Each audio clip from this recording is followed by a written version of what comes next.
하루아침에 날씨가 굉장히 추워졌습니다. 이 속초에 가면 아바이 마을이라는 곳이 있습니다. 여러분들 아마 갔다 오신 분들 많을 텐데요. 그 6.25 전쟁 후에 남쪽으로 피난 온 북한 사람들이 통일이 되면 고향으로 제일 먼저 올라갈 거라고 휴전선 가까운 곳에 모여서 살게 된 마을이 아바이 마을입니다. 그리고 그 동네 사람들은 전부 아버지를 아바이라 부르니까 그 마을 이름이 아바이 마을이 된 것입니다. 북한 땅에서 빈손으로 내려왔으니 좋은 땅에 좋은 곳에 살 수 없었습니다. 그래서 사람이 살지 않는 곳에 모여서 살았습니다. 여러분 가보신 분들 아시겠지만 거기 들어가려면 뭐 타고 들어가야 되죠? 배 타고 들어가는 거 아세요? 뭐 이렇게 줄로 끌어가지고 타는 그런 배 타고 들어가죠. 제가 오래전에 갔을 때는 500원 내고 들어갔는데 지금은 이제 유명한 관광지가 되었고 또 이렇게 뒤쪽으로 다리가 이렇게 놓이기도 했더라고요. 오늘 말씀에 등장하는 도피성은 이 아바이 마을 사람들처럼 고향을 떠난 사람들이 모여 사는 것입니다. 그리고 언젠가는 고향에 돌아갈 수 있다는 희망을 가지고 살아가는 사람들이 사는 곳이 도피성입니다. 이스라엘 사람들이 하나님의 명령을 따라서 이스라엘 땅에 도피성을 만들었다 하는 것을 어제 말씀을 잘 들었을 것입니다. 그런데 이 도피성에 대해서 오해하시는 분들이 오해하는 부분이 있어요.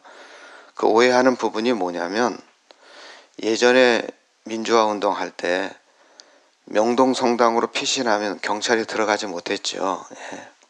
이처럼 도피성을 아무나 들어갈 수 없는, 공권력이 들어갈 수 없는 신성한 곳으로 생각하는 사람들이 종종 있는데 이 도피성은 그런 신성한 지역은 아닙니다. 그리고 도피성에 피신했다고 다 살 수 있는 것도 아닙니다. 사람을 고의로 쳐 죽인 사람이 도피성에 가면 아무런 도움이 안 됩니다. 오직 고의성이 없는 사람이 고의성이 없이 사람을 상하게 했을 때 도피성으로 피신했을 때 보호받을 수 있는 것이 도피성 제도입니다. 뭐 살인을 했다거나 반역을 했다거나 내란을 일으켰다거나 강도짓을 했다거나 이런 사람들이 도피성으로 도망가면 아무런 도움이 안 됩니다. 그러니까 공권력에 의해 그대로 잡혀가죠. 민수기 35장에 보면 살인한 경우 나오죠. 첫 번째는 이제 고의로 사람을 죽이는 거죠. 이런 사람은 용서받을 수 없습니다. 반드시 죽이라 이렇게 말하고 있습니다. 창세기 9장에 하나님은 사람을 죽인 자는 반드시 그 사람도 죽임을 당해야 한다 이렇게 말씀하고 있습니다. 왜냐하면 우리 사람은 하나님의 형상대로 만들어졌기 때문입니다. 하나님께서 사람을 하나님의 형상으로 귀한 존재로 만드셨기 때문에 절대로 사람을 죽여서는 안 되는 것이죠. 만약 사람을 죽이게 되면 자동적으로 죽은 사람의 피를 보복해야 되는 사람이 나타나게 됩니다. 주로 가까운 친척이 복수를 하게 되는 거죠. 뭐 아들, 딸이 한다거나 친인척들이 복수를 하죠. 내가 누군가를 죽였다고 하면 반드시 내가 죽인 사람의 친인척이 나를 죽여야 하는 의무가 생겨나는 것입니다. 그러니 함부로 사람을 죽일 수가 없는 것이죠.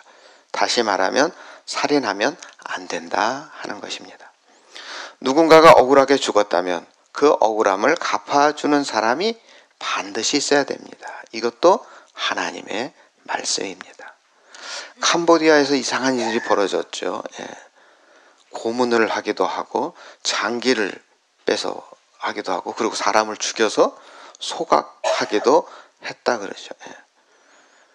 그것이 오래됐는지 어쩐지 모르겠지만 이렇게 들통이 나는 것은 사람을 죽이면 안 된다 하는 거죠. 하나님의 뜻이 사람을 죽인 자는 그대로 둬서는 안 된다 하는 것이 우리 전 인류에게 퍼져 있는 거죠. 그러니까 남의 나라 일이라도 그걸 그냥 둘 수 없는 거죠. 여하튼 사람을 죽인 사람은 살아날 방법이 없습니다. 이 도피성도 이러한 살인자에게는 아무런 도움이 안 됩니다. 설령 계획된 살인자가 도피성으로 도망갔다 하더라도 도피성에서 재판을 받습니다. 그래서 고의로 사람을 죽였다는 것이 드러나면 그 사람은 어떻게 됩니까? 재판대로 처벌을 받게 되는 거죠. 도피성은 고의성이 없는 실수일 경우에만 해당이 됩니다.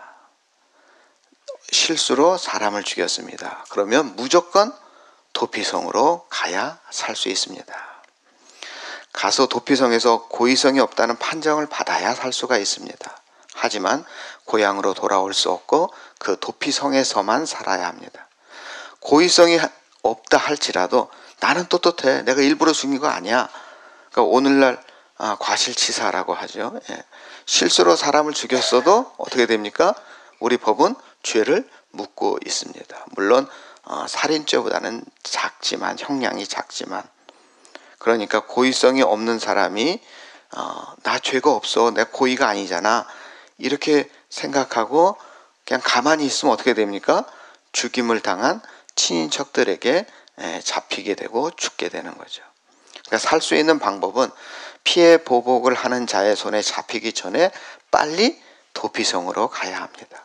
그럴 때 도움이 되라고 도피성을 만들어 놓은 것입니다.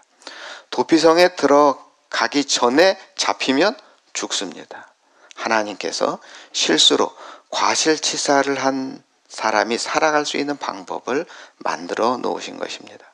요단강 좌우로에서 3개씩 거리를 감안해서 만들어 놓으셔서 어떻게 하든지 간에 내가 실수했을 경우 빨리 도피성으로 도망가면 살 수가 있고 도피성은 보호를 해줍니다.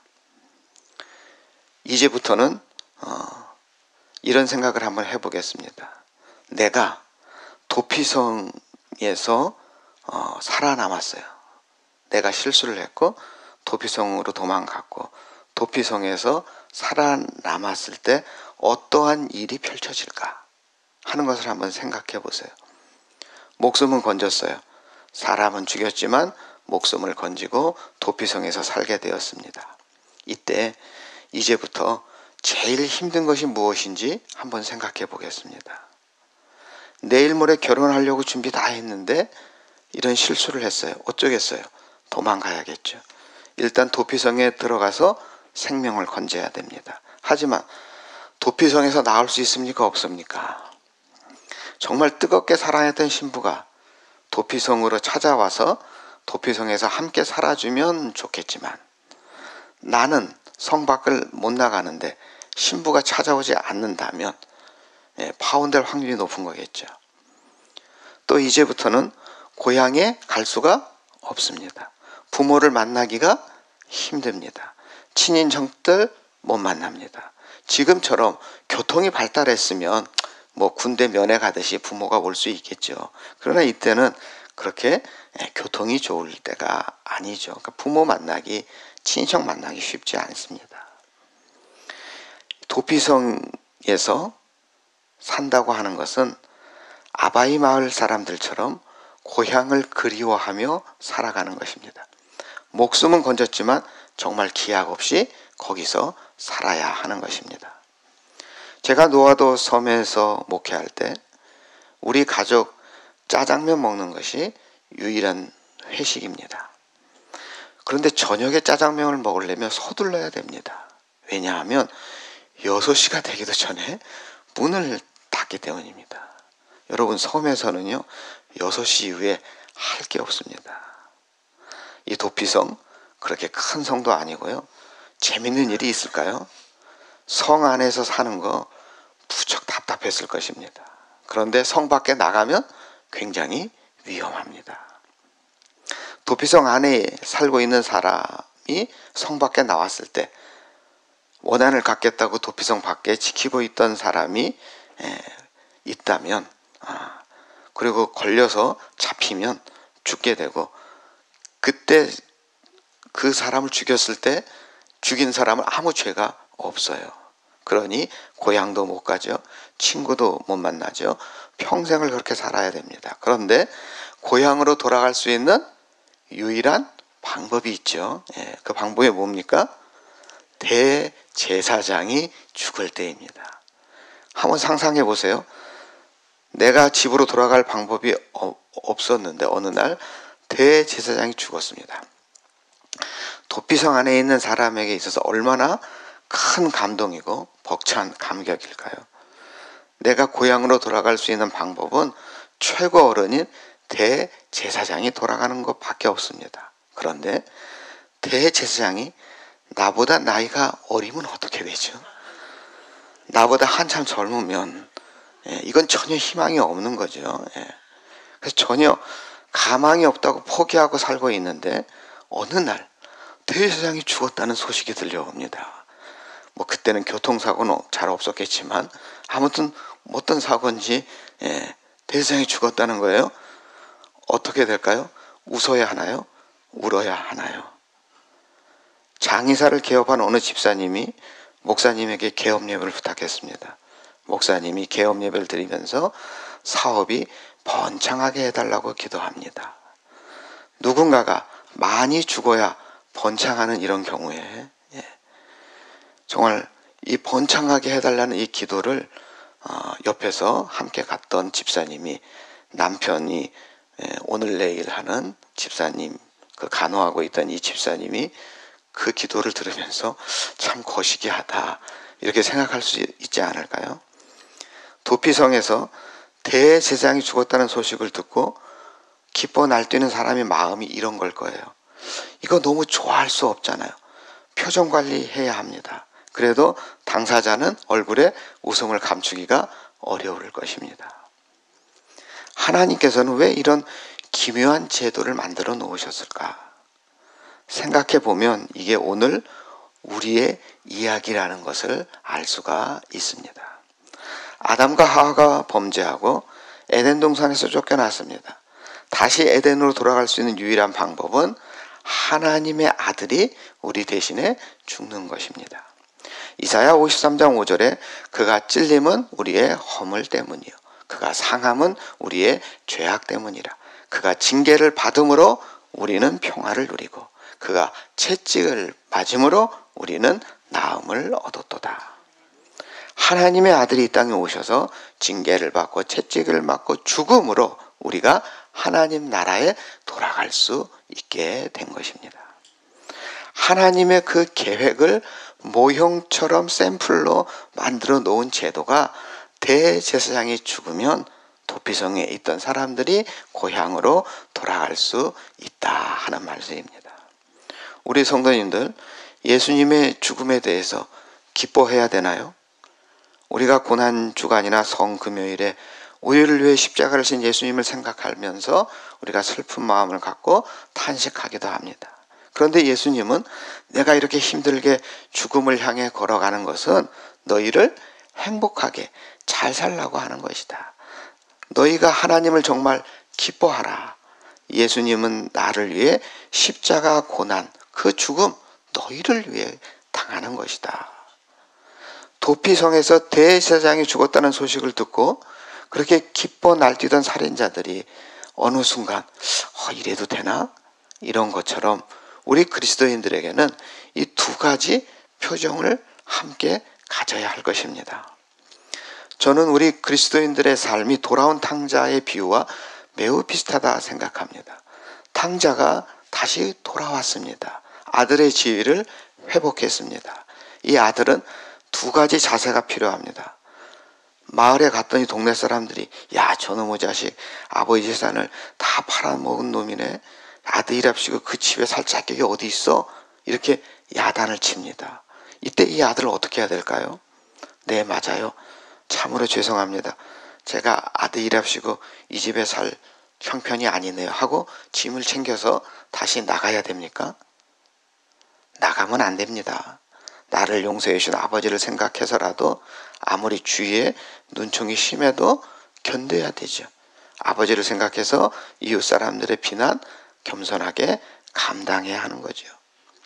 그리고 아버지 앞에서 이 아들의 입장은 이래야 될 것입니다. 돌아와서 살다 보면 그래도 이렇게 아버지하고 마냥 좋을 수만은 없지 않을까요? 이렇게 부딪히는 경우도 있었고 아버지가 나무라실 때 있지 않을까요? 그럴 때 전에처럼 아니 전에 다 용서하고 아들로 다시 받아줘 놓고 왜 야단치고 그러세요? 이렇게 반발하면 되겠습니까? 안 되겠습니까?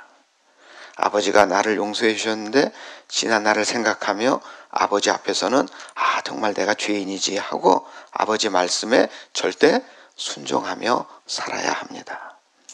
돌아온 탕자처럼 오늘 그리스도인들도 이 두 가지 모습이 필요하다 하는 것을 이 도피성 제도가 우리에게 보여주고 있습니다. 도피성에 살고 있는 살인자의 모습을 가만히 보면 오늘 그리스도인들의 모습과 닮아 있음을 보여줍니다. 원래는 죽어야 할 사람들이죠. 생명을 부지하게 되었습니다. 그러니 죽어야 되는데 생명을 부지하게 됐으니 우리는 도피성 사람들과 같은 거죠. 도피성에 들어와서 안 죽게 된 거예요. 안 죽긴 안 죽는데 도피성 와서 살고 있는 동안 고향을 그리워하면서 가고 싶지만 못 가는, 그리고 이 도피성에서 나가면 언제 죽을지 모르니까 나갈 수도 없습니다. 그래서 어쩔 수 없이 제한된 도피성에 살지만 제약이 굉장히 많은 상태에서 힘들어하는 모습, 그것이 오늘 그리스도인들의 삶과 참 많이 닮아 있습니다.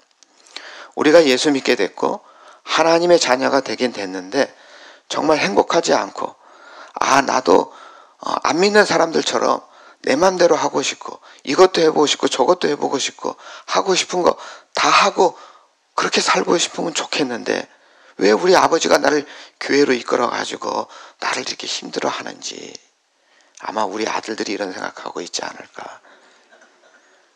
이런 젊은 친구들이 의외로 참 많습니다.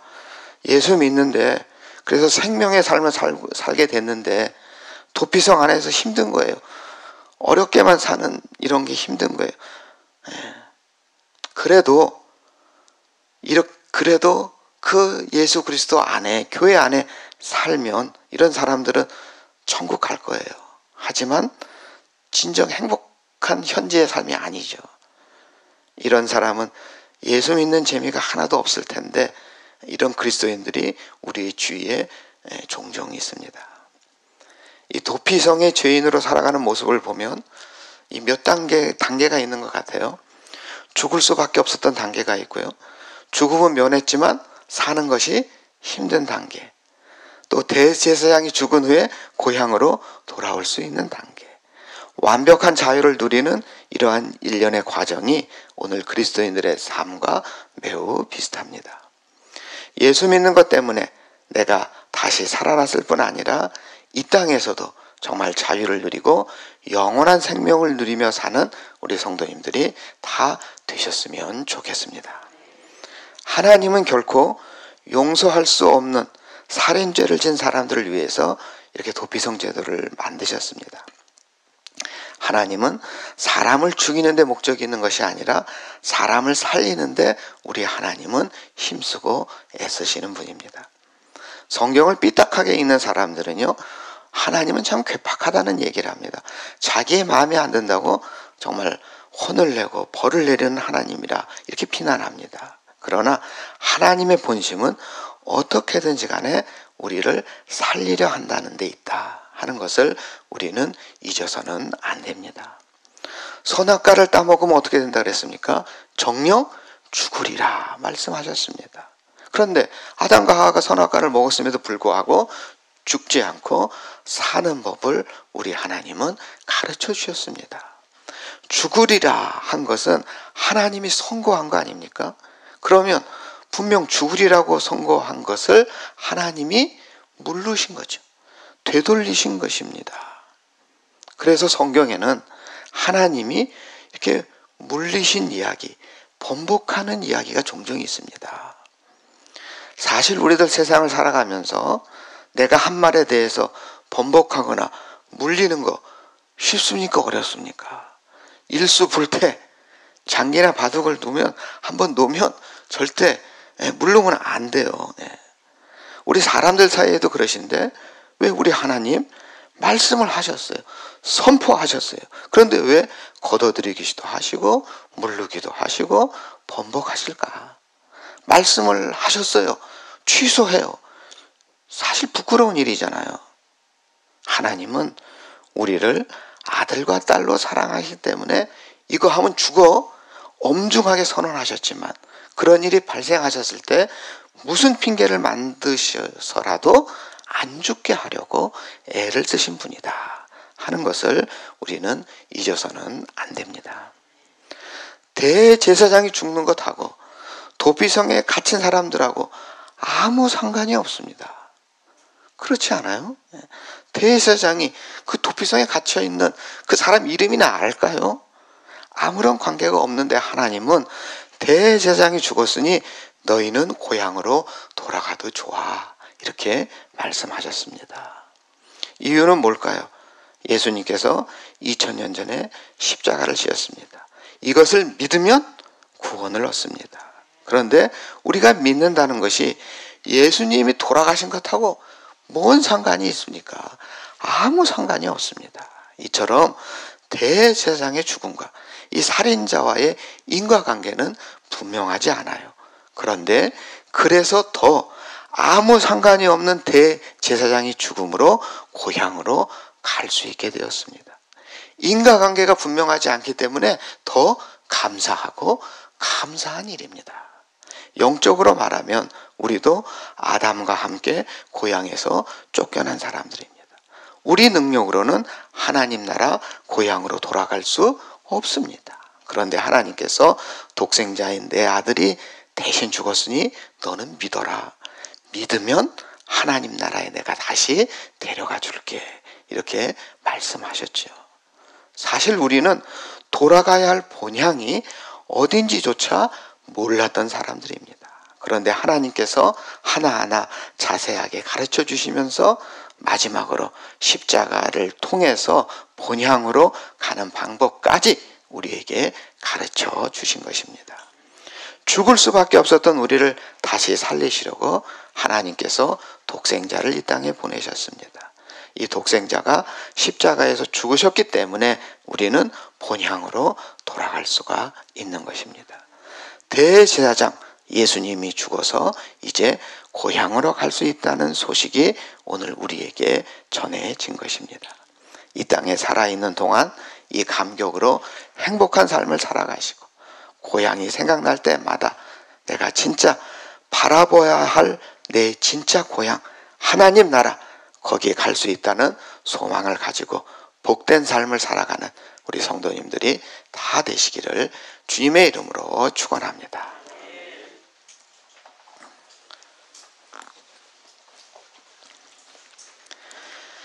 사랑의 하나님, 오늘 도피성 말씀을 통해서 주님의 공의와 자비를 깨닫게 하시고 우리의 연약함과 실수를 아시면서도 피난처를 마련해 주신 은혜에 감사를 드립니다.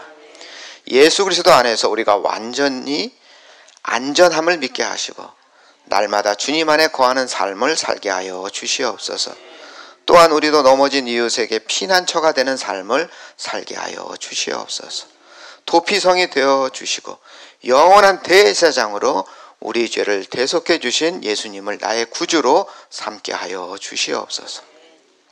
하나님께서 창조하신 이 지구에 무죄한 사람들의 피가 흐르지 않도록 지금도 끊이지 않는 전쟁을 멈추게 하여 주시고 무고하고 억울하게 피 흘리는 불의의 세력을 물리쳐 주시옵소서. 불의한 세력이 반드시 하나님의 준엄한 심판을 받게 하여 주시옵소서. 귀한 예물을 드린 손길 기억하시고 더 큰 은혜 베풀어 주시옵소서. 오늘도 하나님의 형상을 가진 자답게 주님의 자녀다운 삶, 주님의 제자다운 삶, 감사의 삶을 살게 하여 주시옵소서. 예수님의 이름으로 기도드립니다. 아멘.